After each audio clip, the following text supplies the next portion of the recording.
நம்ம கான்செப்ட் வந்து எப்பவுமே ஒன்று தான். உழைப்போம், உண்போம், உண்பது செரித்தது போக மீதம் உள்ளதை உடற்பயிற்சி செய்து சரிப்போம். உண்பதற்கு தயாராக இருக்கிற நீங்கள் உடற்பயிற்சி செய்வதற்கு தயாராக இல்லை.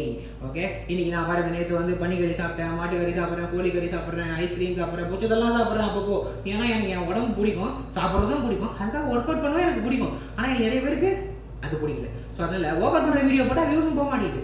பட் சாப்பிட்ற ரெடியாக இருக்கு. நீங்கள் முன்னாடியே பிளானை போடுங்க. ஓகே, சாப்பிட்றோம், நாளைக்கு ஓடுறோம். ஓகே, ஒர்க் அவுட் பண்ண தெரியல, நடந்தாலே கேலரிஸ் பர்ன் பண்ணலாங்க. Okay, walking is best exercise. அதை பற்றி அப்கமிங் டேஸில் போடுறேன். ஓகே, சாப்பிட்றத மட்டும் கண்டதையும் தின்றான், பிய தின்றான், அதை தின்றான், எதை பார்த்தாலும் சாப்பிடும். ஏங்க சாப்பிட்றது எல்லாருமே பிடிக்கும், நீங்கள் கூட சாப்பிடுவீங்க, ஆனால் வீடியோ போட மாட்டீங்க. யாருக்கு தெரியும் ஓகே நீங்கள் என்ன சாப்பிட்றீங்கன்னு சொல்லிட்டு. ஸோ அதனால் நான் சாப்பிட்றத கமெண்ட் பண்ணுறதை விட்டு சாப்பிட்றது சரிச்சது போக மீதி இருக்கிற சரிக்கிறதுக்கு, ஆரோக்கியமாக இருக்கிறதுக்கு, உங்கள் ஜென்ரேஷன் நல்லா இருக்கிறதுக்காக ஒர்க் அவுட் பண்ணுங்க, உடற்பயிற்சி பண்ணுங்க.